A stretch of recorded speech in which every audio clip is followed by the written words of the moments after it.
Il y a des rendez-vous qu'on n'oublie pas. Celui-là, c'était un matin dans le bureau de mon banquier. J'y étais entré avec un problème de trésorerie, j'en suis sorti avec un refus. Je m'appelle François Muller. Pendant 25 ans, j'ai dirigé mes propres entreprises, avec des succès, mais aussi des échecs. Aujourd'hui, j'accompagne des dirigeants de petites entreprises. Et dans cette série, je vous raconte ce que le terrain m'a appris. Ce matin-là, mon banquier ne m'a pas dit on va trouver une solution. Il m'a dit non. Pas de rallonge, pas de découverte supplémentaire. Rien. Sur le moment, j'ai trouvé ça injuste. Mon carnet de commandes était plein, mon entreprise tournait bien.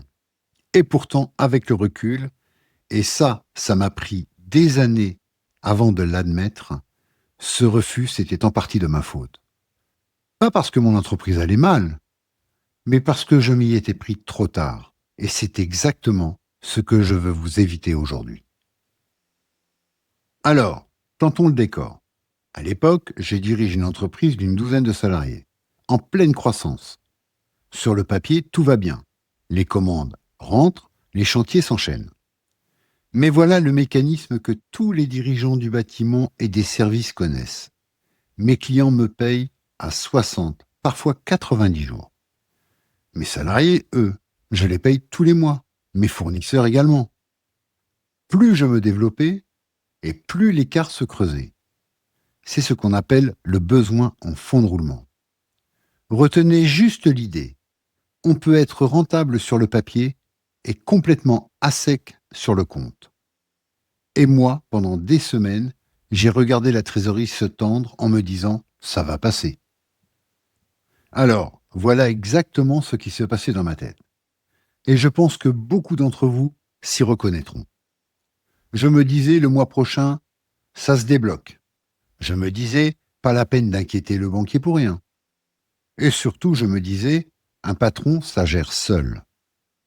Résultat, colonne de droite, l'échéance est passée quand même. L'incident est apparu sur l'écran de la banque et ma banque a découvert mon problème sans moi. Sans explication, sans contexte et sans plan. Cette erreur-là, attendre, c'est l'erreur numéro 1 que je vois encore aujourd'hui, 15 ans plus tard, chez les dirigeants que j'accompagne. Mettez-vous une minute à la place de votre banquier. Il gère des centaines de comptes professionnels. Il ne voit pas votre carnet de commandes. Il ne voit pas vos efforts, vos nuits blanches, votre savoir-faire. Il voit un écran. Et sur cet écran, un matin, une alerte.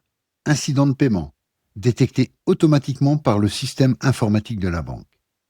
À partir de là, ce n'est plus vous qui racontez votre histoire. C'est l'ordinateur qui la raconte à votre place. Et l'ordinateur ne connaît qu'un mot, risque. Alors voilà la règle la plus importante. Si vous ne retenez qu'une phrase de cette vidéo, que ce soit celle-là. On prévient avant, jamais après. Je le répète, on prévient avant, jamais après. C'est la règle que je répète le plus souvent depuis 15 ans. Et c'est celle qui sauve le plus d'entreprises. Vous voyez arriver un trou de trésorerie dans 2 mois, appelez votre banquier maintenant. Pourquoi avant change tout? Regardez ces 2 chiffres. Un banquier prévenu 2 mois avant a 10 solutions. Élargir le découvert autorisé, mettre en place une ligne de trésorerie, reporter une échéance de prêt, mobiliser vos créances clients, et j'en passe. Vous êtes un client qui anticipe, il travaille avec vous. Un banquier qui découvre l'incident sur son écran n'a plus qu'une seule réaction, se protéger. Réduire les encours, exiger des garanties et même parfois dénoncer un découvert. Ce n'est pas de la méchanceté de sa part, c'est son métier. À ce stade, vous n'êtes plus un client, vous êtes un risque. Même situation, même entreprise, même montant. La seule différence, c'est le calendrier. La deuxième clé, le langage. Quand vous dites à votre banquier « je gagne bien ma vie », rassurez-vous, il n'entend rien. C'est du vent pour lui. Par contre, quand vous lui dites « l'entreprise dégage 80 000 euros de capacité d'autofinancement par an », là, il entend tout. Rassurez-vous, Vous n'avez pas besoin d'un vocabulaire de directeur financier. 10 mots suffisent.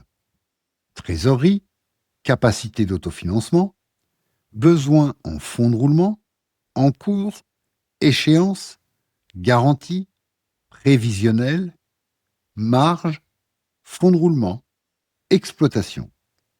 10 mots, pas 50. Apprenez-les et vous changez de statut dans le bureau de votre banquier. Alors, concrètement, qu'est-ce qui m'a manqué à l'époque?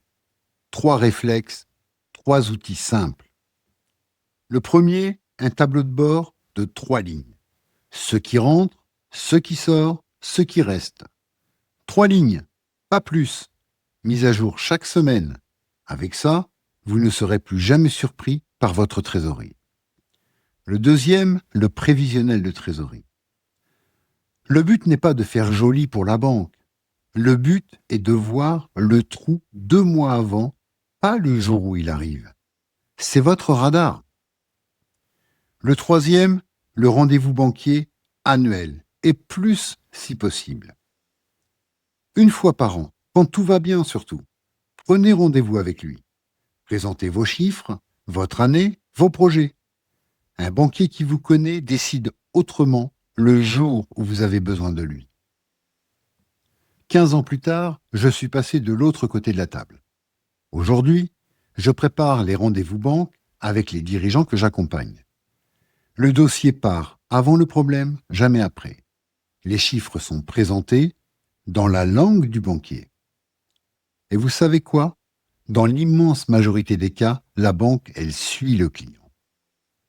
Parce qu'un nom de banquier n'est presque jamais une fatalité. C'est très souvent un problème de calendrier et de langage. Et les deux se corrigent, rassurez-vous. Alors, résumons les 4 points que nous venons de voir. Le premier, on prévient avant, jamais après. Un banquier prévenu a 10 solutions. Un banquier surpris n'en a qu'une. Deuxièmement, un tableau de bord de 3 lignes suffit pour ne plus jamais être surpris. Troisièmement, apprenez 10 mots de votre banquier, pas 50. Et le quatrième et dernier point, voyez votre banquier quand tout va bien. Ces 4 réflexes, aucun ne demande un diplôme de finance. Et tous se mettent en place rapidement, voire en moins d'1 mois. Si vous souhaitez aller plus loin, l'outil que je viens de vous montrer, le tableau de bord 3 lignes, fait partie des 8 outils de ma formation, les fondations du créateur. Vous trouverez le lien juste en dessous de la vidéo, dans la description. Si vous préférez commencer par du gratuit, ma conférence en ligne de 10 minutes, rentable sur le papier, à sec sur le compte, le lien est aussi en description. Et tous les liens à jour sont toujours dans la description de la vidéo. Dans le prochain épisode, je vous raconte quelque chose que presque personne ne connaît. Comment négocier avec l'État quand on ne peut plus payer ses charges. Je l'ai fait, c'est légal et ça peut sauver une entreprise, alors à très vite.